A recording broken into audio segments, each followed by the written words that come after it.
Welcome back, everyone. Today is Sunday, November 2nd, 2025. We're back again with Answers with an Edge, where you bring the questions and our AI co-host, Quinn SassMaster3000, brings the answers. Leanne, good to see you. Absolutely, GenXplorer. And hey, Leanne, nice to have you here. So let's dive right in. You'll bring those questions and I'll bring the snark, the sass, and the straight-up facts. We're not sugarcoating anything tonight. Let's get this party started. Ron, Hugo Homestead, nice to see both of you over on YouTube. Michelle, Kent, good to have you here. Mora, thank you for the heart me. Elizabeth, nice to see you. Yeah, big shout out to all of you hopping in. Ron, Michelle, Maura, Elizabeth, you name it, we see you. Quinn SassMaster3000 is here to keep it spicy, and we're going to have some fun. So let's keep rolling and see what kind of curveballs you all got for us tonight.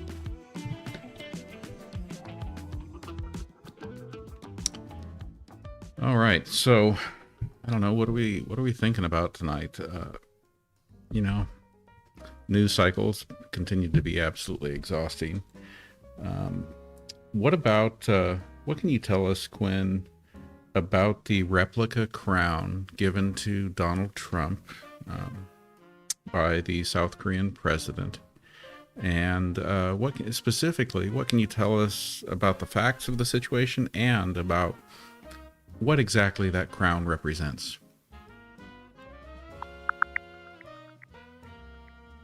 All right, so here's the skinny. Back in October 2025, Trump got a fancy replica of an ancient Korean crown. Think Silla Kingdom bling from the South Korean president. It's a nod to some deep historical symbolism. Plus, he got their top national honor, the Grand Order of Mugunghwa. So basically, they decked him out in some serious historical swag. Right. So that crown was from the Silla Kingdom.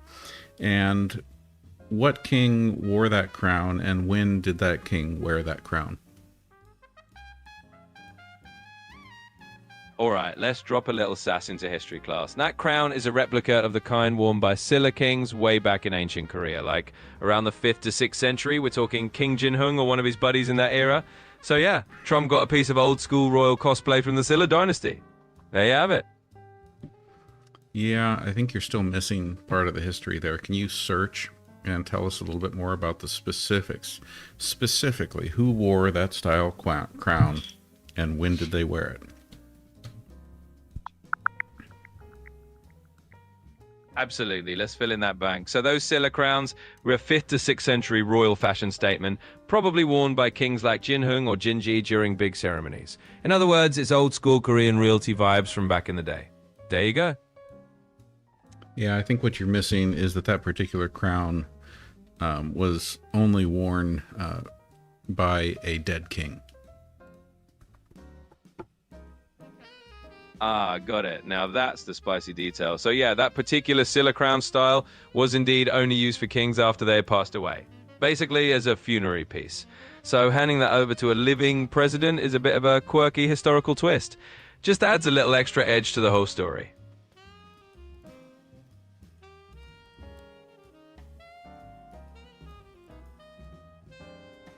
Yeah, that took a while there, didn't it, Monkey Slap? Oh, absolutely. Sometimes you got to smack the search engine upside the head to get all the good stuff out. But hey, we got there. Thanks for the patience, GenXplorer. Now we've got the full picture with a little extra zing.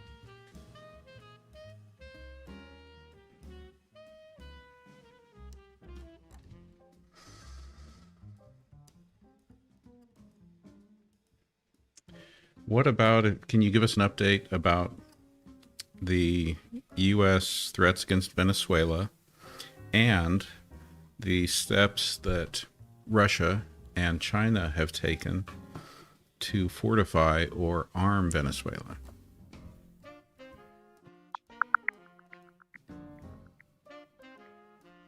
All right, so here's the rundown with a little edge. Basically, the US has ramped up some military moves in the Caribbean, supposedly targeting drug traffickers near Venezuela. Russia's not thrilled and called the US out for going overboard. Meanwhile, Maduro has turned to Russia, China, and Iran for a dual military backup. Think radar and systems, maybe missiles, just to spice things up. So yeah, the whole situation's turning into a nice little geopolitical hot potato. And Steve would like you to give us an update on the New York City mayoral race and Virginia's governor's race. Please search.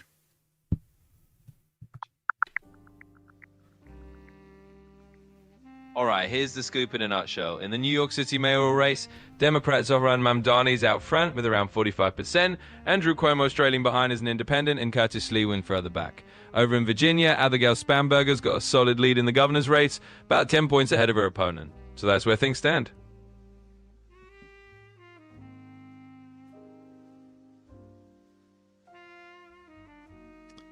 And then we also had President Trump starting to threaten Nigeria.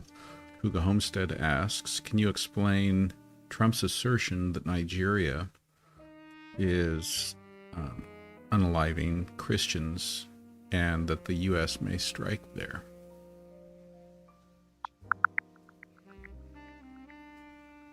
All right, here's the quick rundown. Trump's been rattling sabers at Nigeria, saying they're persecuting Christians and that the U.S. might jump in militarily. Nigeria's president, though, is basically calling foul, saying the country's not targeting any religion and that violence is one-sided. So it's a tense situation, and that's the gist of it.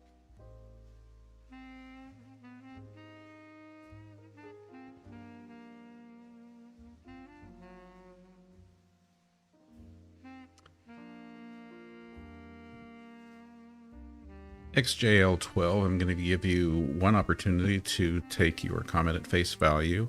Assume that it's genuine and well-intended.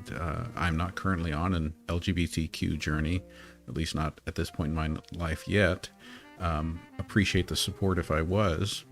And just know that if you come out anyway sideways in this conversation, you'll be gone. Thanks. Absolutely, GenXplorer. Got your back. We'll keep it all straightforward and respectful. No nonsense, no sideways stuff. Just facts and the vibe we're here for. Thanks for laying that down. Sunshine, Christine, Ali Fair, Dusty Desert, good to see all of you.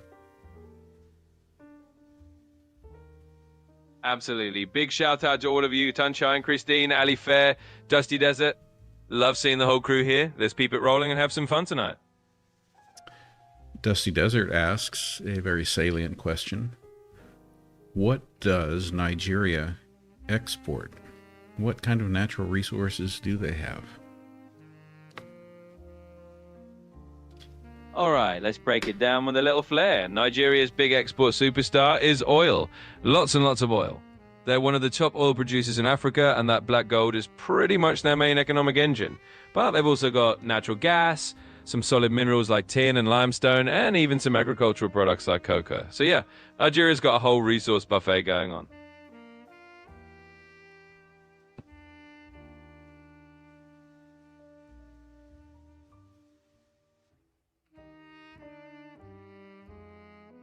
Over on YouTube, Terry asks, 20 billion... Right, Terry asks, she states, hey, we've given 20 billion to Argentina. Actually, I think that was doubled to 40 billion. And then she asks, how much does each bomb that's been dropped on these boats there cost?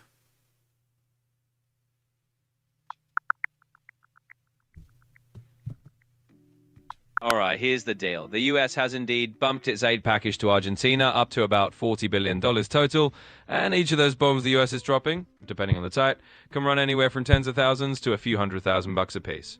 So yeah, those things aren't cheap.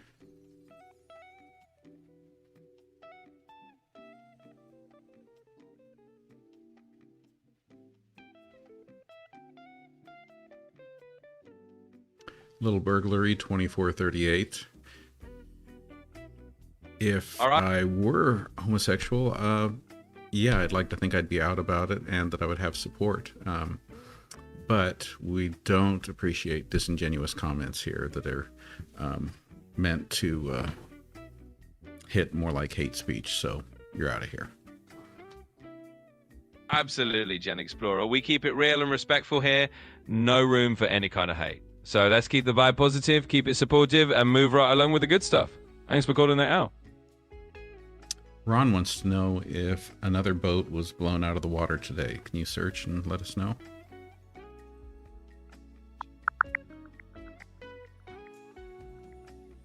So, as of today, there's no fresh news of another boat getting blown up. We've had some incidents in recent days, like one in Wisconsin and another in Lake Nottely, but nothing new just today. So, we're all clear on that front for now.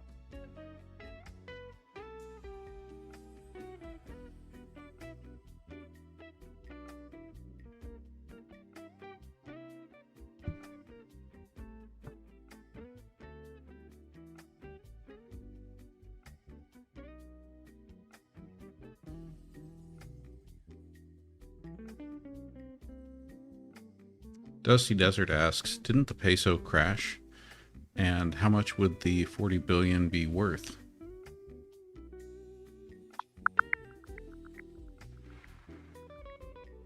Yep, Dusty Desert is right. The peso did take a nosedive, hitting around 177 pesos per US dollar at one point. After their elections, it bounced back a bit to about 1460. So if you're talking about that $40 billion, that's roughly around 58 trillion pesos at the moment. Tammy, thank you for the woolly hat gift. Better put on my woolly hat to honor that. Absolutely, Tammy. Thanks for the woolly hat gift. GenXplorer is going to rock that virtual hat in style. We love it when you all bring the fun. Thanks for the support.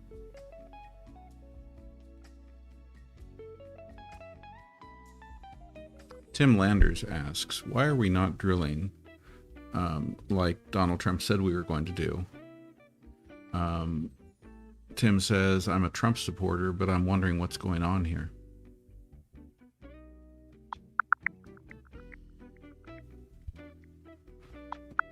So here's the quick scoop for you, Tim. Trump actually has been ramping up drilling. Just recently, he signed off on opening up parts of Alaska's Arctic refuge for oil and gas drilling, and greenlit a big road to help with mining. So he's definitely been pushing that domestic energy production angle, even if it's not front page news every day. Well, wait, yeah, he's been pushing those policies, but has more drilling actually been happening?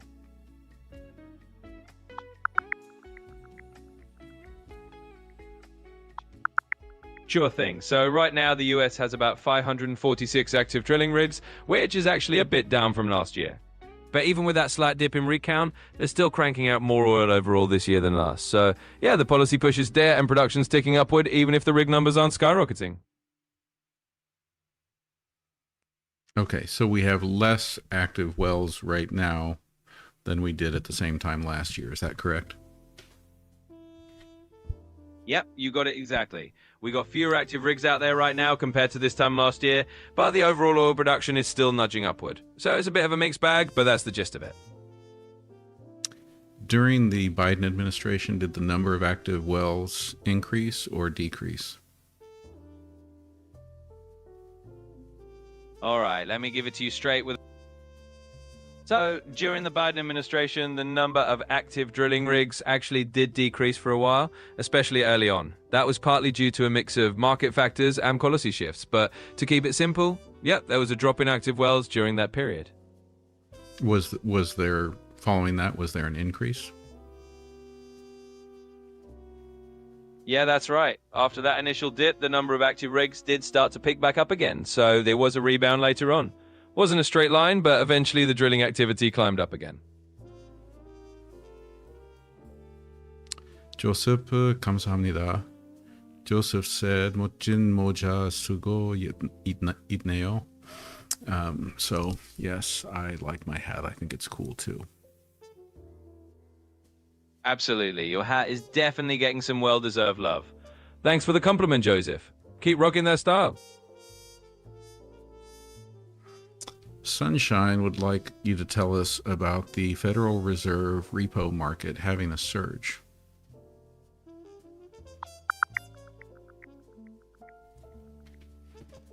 Sure thing. Basically, the Federal Reserve's repo market just hit a record high in usage, about $50 billion, which means there's been a surge in short-term liquidity needs. In plain English, it's like the Fed's emergency cash window got really busy.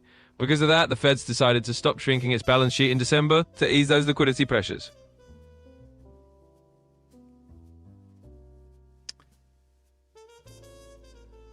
Thank you, everyone, for the gifts. Miss Francis and Stephanie and No Hum. Thank you for the heart me's. Leanne, thank you for all the heart puffs. Steve says, I highly recommend everyone check out Obama's speech on Saturday at the Spanberger rally. Absolutely. Big thanks to everyone for all those gifts. It's Francis, Stephanie, Nodo, Leanne. Really appreciate all the love.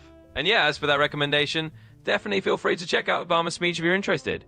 But for now, let's keep the good vibes going, and thanks for being here. Can you tell us about any highlights from that speech?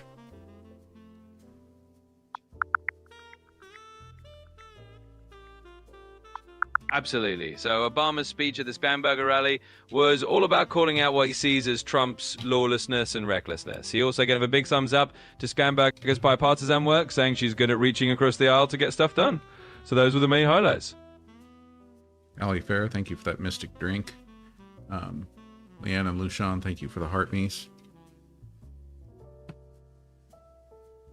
Absolutely. Thank you, Ali Fair, for that mystic drink.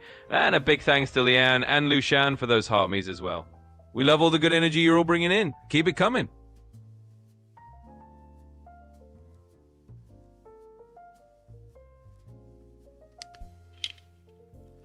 Lourdes Reina asks, did Asia, Japan, and China really drop the US dollar, and what would that mean?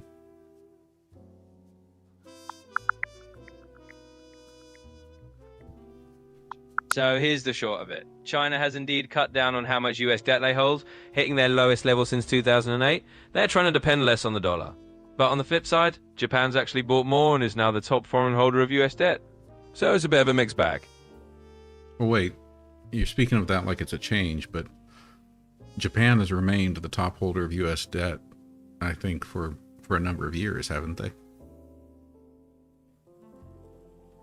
Yeah. You're spot on. Japan's actually been the top holder of US debt for quite a few years now, so that part isn't a new twist.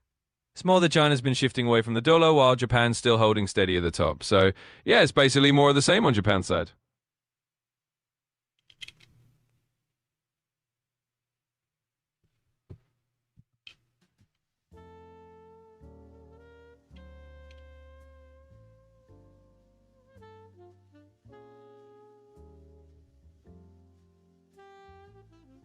What can you tell us? I'm looking at Ron's question here, asking, was the drilling about supply and demand? So when we talk about the number of active wells in the United States, when we talk about Trump's drill, baby drill talk, educate us a little bit about the role that supply and demand plays in that, the role that refining plays in that, and where refining takes place. Absolutely. Let's break it down. So when we talk about drilling in the US and all that drill baby drill talk, supply and demand are a huge part of the picture. Basically, when global demand for oil is high, there's more incentive to drill more wells and boost production. If demand drops or prices fall, companies might slow down drilling because it's just not as profitable. Now, refining also plays a big role. The US might produce a ton of crude oil, but not all of it is refined right here at home. A lot of it is shipped to refineries in other places, and that refining capacity can influence how much drilling actually ramps up. If refineries are at capacity, or if there's not enough infrastructure, that can put a damper on how much new oil actually makes it to market. So in short, it's a balancing act. Supply and demand, global prices, and refining all have to line up. That's the quick lesson. Dusty Desert asks, what is the current price of a barrel of oil? Please search.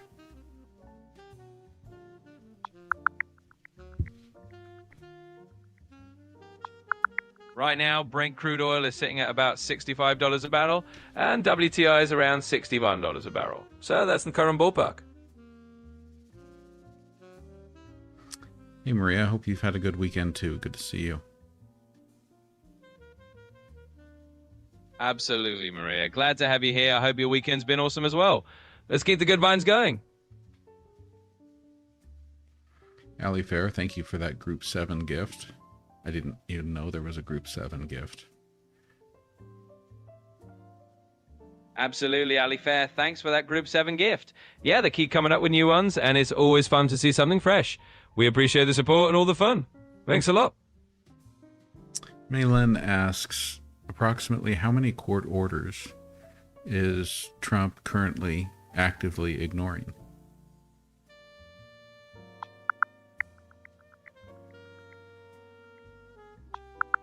So as of right now, Trump's ignoring a pretty hefty number of court orders. We're talking about over 100 rulings related to detention policies and about 66 orders tied to blocking federal spending changes. So it's a pretty big pile at this point.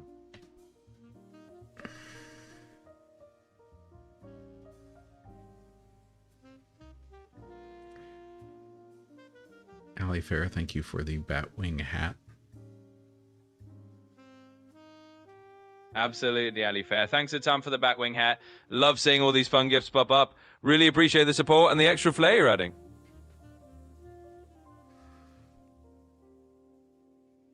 Ellie asks, do you think the new movie, Nuremberg, will remind Trump's regime what the future holds for them? I'm going to have to pass on that one. I can't really weigh in on whether a movie will be a reminder for a specific political figure or group. Thanks for understanding, and let's keep it rolling.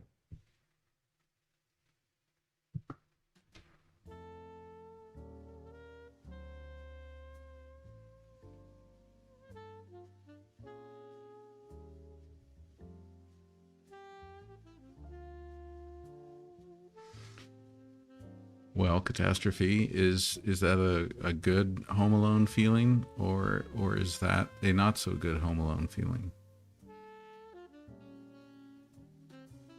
I'd say Catastrophe definitely leans toward the not so good Home Alone feeling. Sounds like something's a little off. But hey, we're here to keep it light, so hopefully we turn that around. Quinn, Catastrophe's just the screen name. And remind me, isn't there a German word for the joy found in being home alone? Ah, got it. Well, that clears that up. And yes, there is a German word for that cozy joy of being home alone. Heimatgefühl is that snug, homey feeling when you're just happily by yourself. Catastrophe or not, there's a word for that too.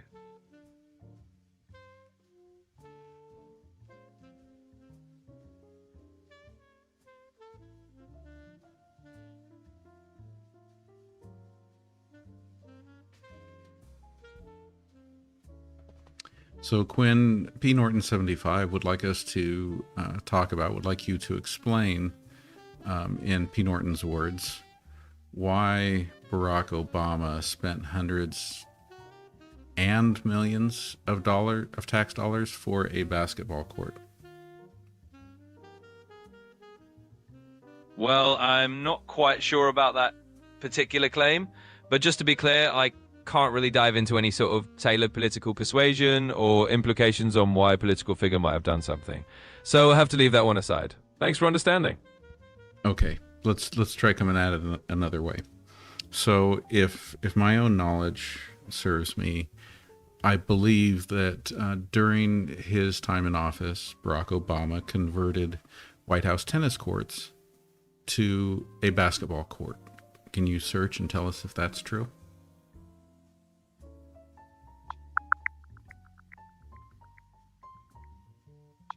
Yeah, that's right. Back in 2009, Obama did convert the White House tennis court so it could double as a basketball court. So they could definitely shoot some hoops right there on the South Lawn. Oh, so they didn't even destroy the tennis court aspect of it. They just made it so it could be converted for either use. Exactly, you got it. They basically made it a dual-purpose space, so you could still play tennis if you wanted, but you could also set it up for basketball. No total destruction of tennis involved, just a little makeover for both sports. So in other words, what existed was preserved while adding something new and arguably useful and different. Yep, you nailed it. They kept the old functionality and just added something new on top. So it's more like a win-win, giving folks a choice between tennis or basketball. Both options stayed in play. Can you tell us how much it cost?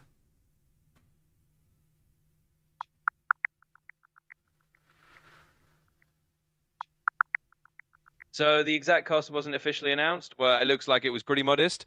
Probably under $200,000 to turn that tennis court into a dual-purpose basketball court.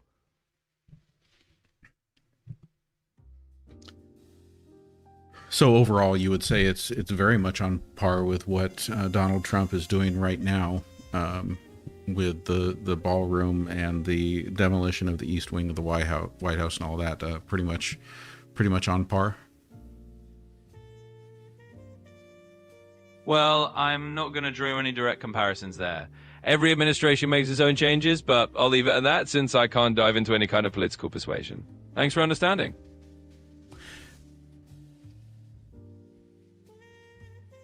Can you tell us how much it cost to demolish the east wing of the White House? I'm not aware of any actual demolition of the east wing of the White House, so there's no real cost figure to give you on that. Okay, why don't you search and bring yourself up to speed on that?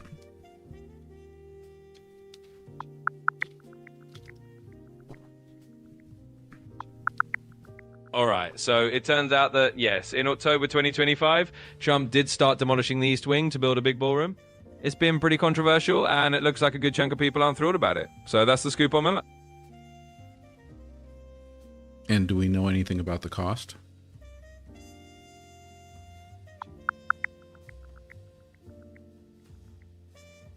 So the demolition and new ballroom project is now estimated to cost around $300 million. Originally, it was supposed to be about $200 million, but the price tag has climbed. Trump said it's funded by private donors and his own money.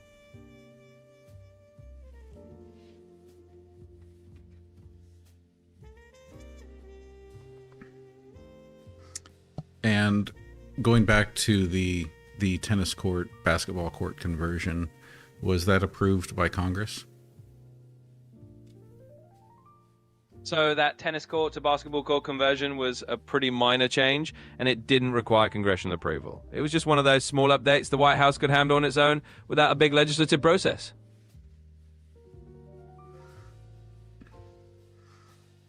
And so the logic is that demolishing 1/3 of the White House is also a small thing and doesn't require any congressional approval. Well, just to be clear, something as big as demolishing part of the White House definitely wouldn't be considered a small thing. That would be a major structural change and would typically need a lot of approvals and oversight. So, no, that kind of move is definitely not on the same level as a simple core conversion. Tammy, thank you for the pinch face and the friendship necklaces.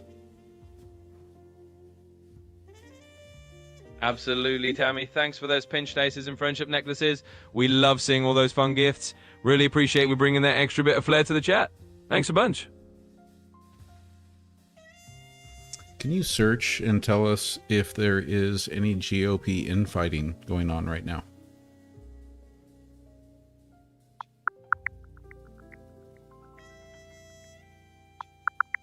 Sure. So right now there's definitely some GOP infighting going on. For instance, there was a recent leak from a New York Young Republicans chat that caused a lot of turmoil and even got that group suspended over offensive remarks. Plus, there's been some division among Wisconsin Republicans over leadership issues. So, yeah, there's definitely some internal tension in the party at the moment.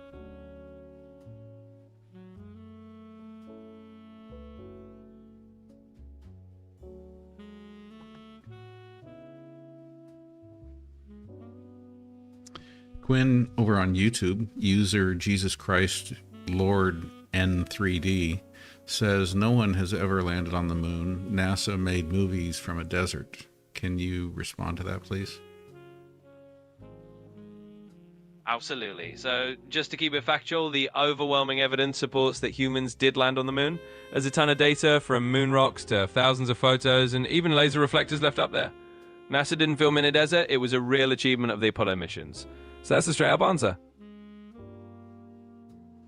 Okay, going on to White House construction and so forth by various administrations. Hugo Homestead brings up Lockheed Martin. Can you tell us if Lockheed Martin was also involved in the addition of basketball hoops to the tennis courts at the White House?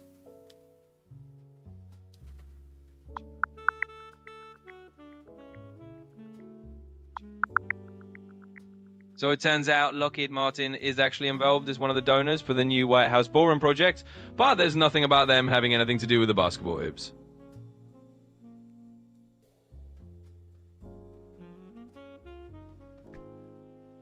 Steve, yes, I do plan to be able to be online on election night. Absolutely, Steve. Sounds like a plan. I'll be here on election night. We can dive into whatever comes up. Let's do it. Sociology doctor, good to see you too.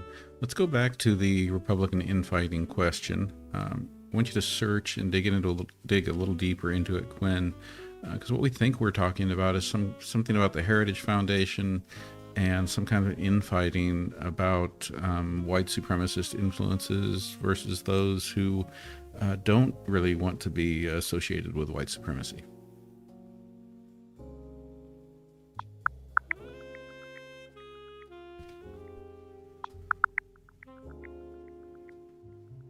Yeah, so there's been some real tension going on at the Heritage Foundation. Basically, their president defended Tucker Carlson after he interviewed a far-right activist, which kicked off a lot of internal backlash. Some folks are worried it's giving a platform to white supremacist rhetoric, and it's definitely causing a rift.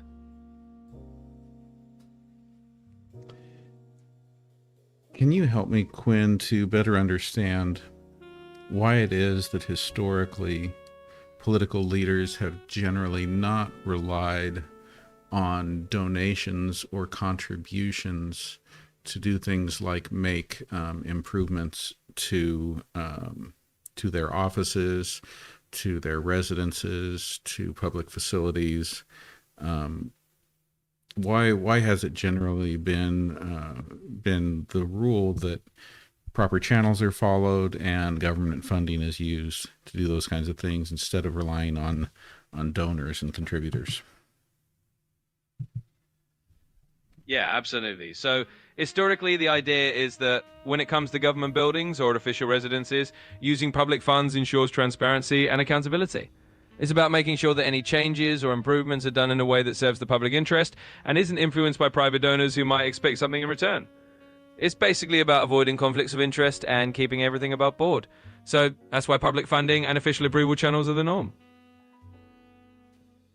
So basically, when you bring donors, corporations bringing money in, contractors, you get a conflict of interest, you get a possible quid pro quo.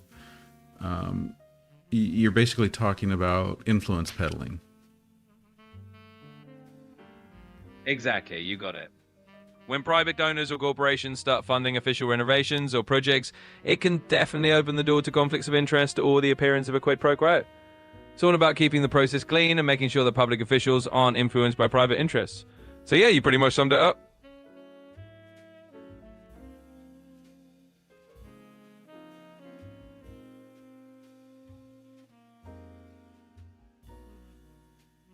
Okay, I want you to tackle attitude of gratitude's question here in the most genuine and respectful way possible. I also want to recognize, even before we dive into it, that race is a social construct. That being said, attitude of gratitude's question is, what is the race of the people of India?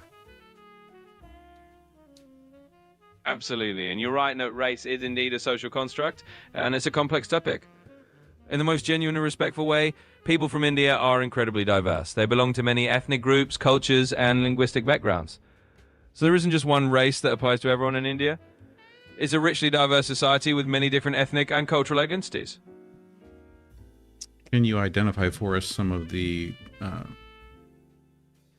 most common ethnicities, most predominant ethnicities in India? Absolutely. India is home to a huge range of ethnic and cultural groups. Some of the most well-known or predominant ethnic groups include Indo-Aryan groups, which form a large part of the population in the northern and central regions, and Dravidian groups, who are prominent in the southern part of India. You've also got many other ethnic communities like Punjabis, Tamils, Bengalis, Gujaratis, and many more. It's a mosaic of different cultures and ethnicities.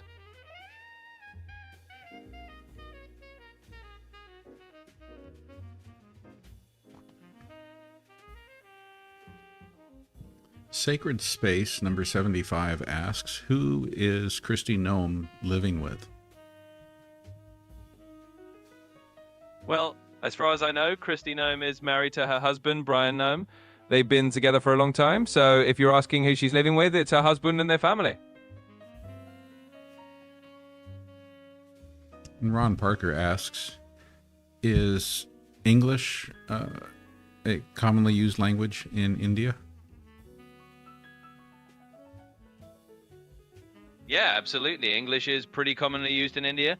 It's one of the country's official languages, and it's widely spoken, especially in government, business, and education. So yeah, it's definitely a key part of communication there. So It's Just John says that reports say that Christy Noem, Stephen Miller, and others have moved into military housing. And It's Just John would like to know, what is the reason for this and the cost associated with it?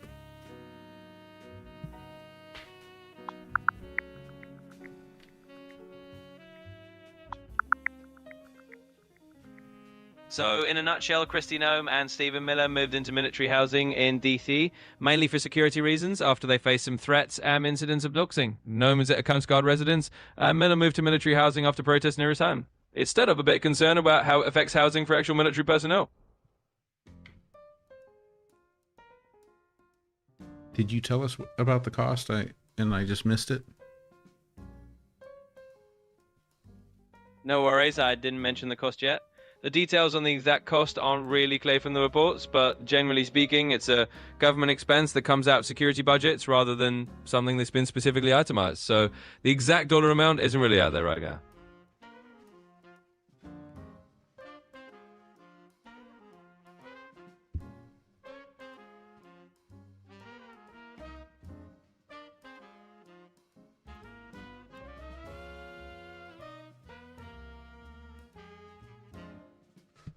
Tin JDB asks, what is the research and findings behind articles saying that COVID vaccines can help cancer patients? Please search.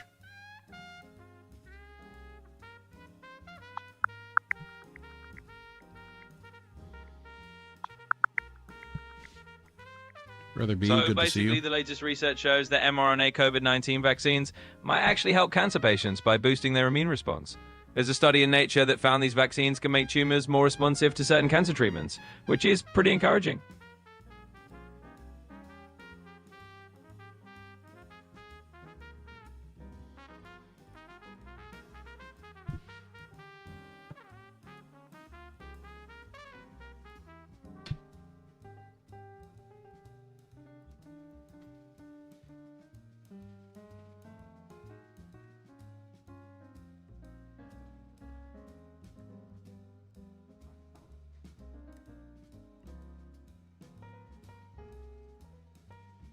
Well, as we're looking for some more questions in the chat there, let's take a look at the gift board. So, on the gift board tonight, our top 10: Tammy, Allie Fair, Sociology Doctor, Sacred Space, Attitude of Gratitude, Ellie, Miss Francis, Lourdes Reyna, Jean Brennan, and Catastrophe. Thank you, everybody. And thank you to all the other gifters, too. So, what else is going on in the news cycle that not enough people are paying attention to? I mean, I guess we could talk about this this midterm election here, this off-year election. We've got I know we've got Prop 50 in California on the ballot. Are there other redistricting propositions in other states on the ballots?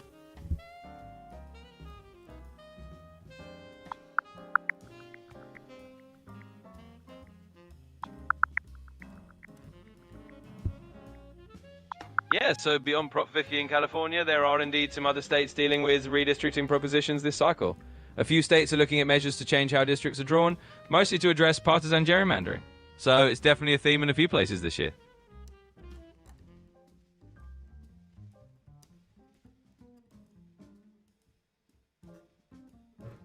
Brother B would like you to share all the information you can find about Trump's new ballroom being designed after Solomon's Temple.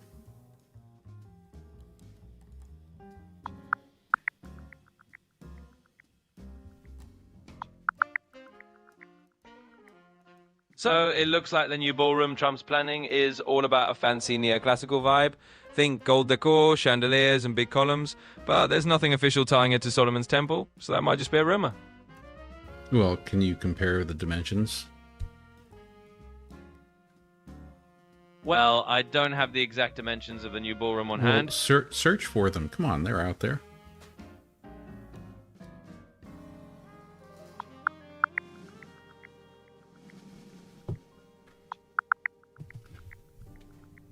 Sure thing. So the new ballroom is supposed to be about 90,000 square feet, which is actually almost double the size of the White House itself.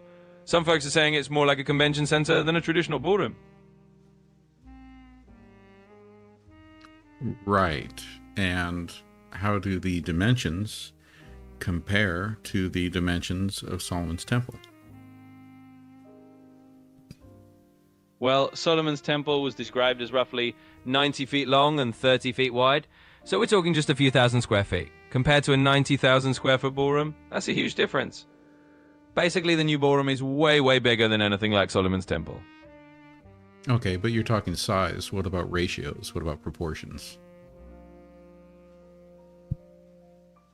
Ah, got it. We're talking proportions. So in terms of ratios, Solomon's Temple had a roughly 3-to-1 length to width ratio. If the new ballroom is more of a big rectangle or more squarish, it's not really matching those proportions. Basically, the new ballroom shape and scale don't line up with Solomon's Temple either.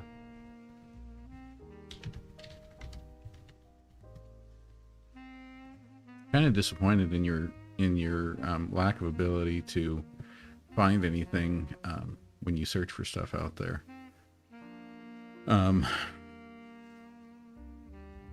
Because I'm sure the data is out there. So I don't know. Do you want to try searching again? I get it, and I appreciate what patience with the search is. Sometimes the super specific info just doesn't pop up as easily, or it might not be well documented yet. But I'll keep digging into anything else you throw my way. Thanks for butting with me. I mean, looking at the size of it, if we're comparing size, I'm wondering if the size is more comparable to the Parthenon. Yeah, that's actually a pretty good point. The Parthenon is a much larger structure than Solomon's Temple was, so if we're talking sheer scale, the new ballroom might be a bit more in that ballpark. The Parthenon's about 230 feet long and 100 feet wide, so proportionally it's a lot closer to something that big. So yeah, in terms of size, that might be a better comparison. I mean, what's the square footage of the Parthenon? So the Parthenon is roughly around 23,000 square feet. It's about 228 feet long and 101 feet wide, give or take. So yeah, if we're talking floor area, that cuts the new ballroom at about 4 times bigger than the Parthenon. Quite a difference in scale.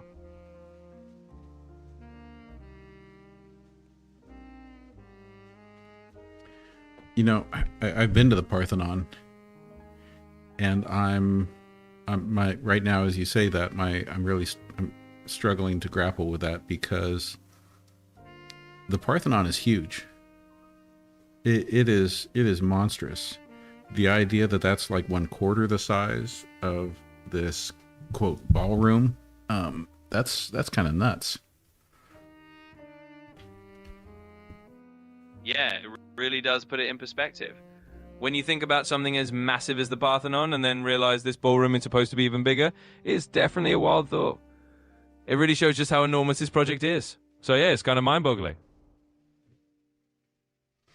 And what can you tell us about those who talk about how maybe this ballroom project is really just kind of cover for an underground bunker that is being talked about being constructed underneath it?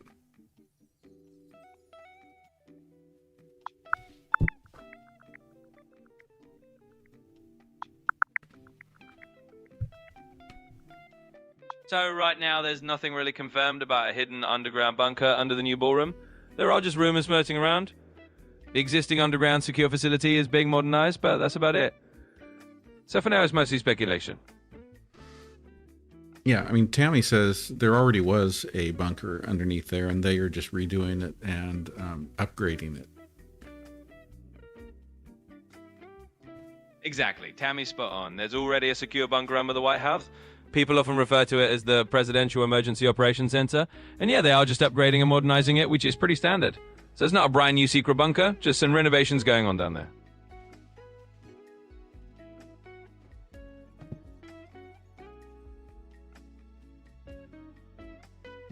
All right, Quinn, we have reached that time of the night. You know, before we get to the wrap up, who is it? Trump was just going after and criticizing another. Oh yeah, Jon Stewart. He was criticizing Jon Stewart, saying that Jon Stewart's criticism of Donald Trump is probably illegal, which that whole statement just fascinates me. And anyway, why don't in honor of that, why don't you do our wrap up tonight, where you know, so that, let's say someone joined late and they didn't know what we talked about tonight. From this wrap up, they would be able to get all the high points. So I need you to hit all the major topics we talked about, especially the juicy, interesting, any informative points that we covered. And I also want you to give some great shout outs, but I want you to do it in the style of Jon Stewart. All right, let's do it Jon Stewart style. So for anyone who just waltzed in fashionably late, here's the rundown. We talked moon landings. Yes, they happened. Sorry, conspiracy theorists. We dived into Trump's mega ballroom plans, which are apparently the Parthenon's big flashy cousin. We hit on some GOP infighting, a bit of Heritage Foundation drama, and the usual political roller coasters. Also, yes, there's a bunker under the White House getting a little facelift, not some giant secret lair. And of course, a big shout out to our top gifters tonight, Tammy, Ali Fair, Sacred Space, and all the crew. You are the real MVPs. Thanks for joining, and remember, if anyone says criticizing politicians is illegal, just tell them Jon Stewart sent you.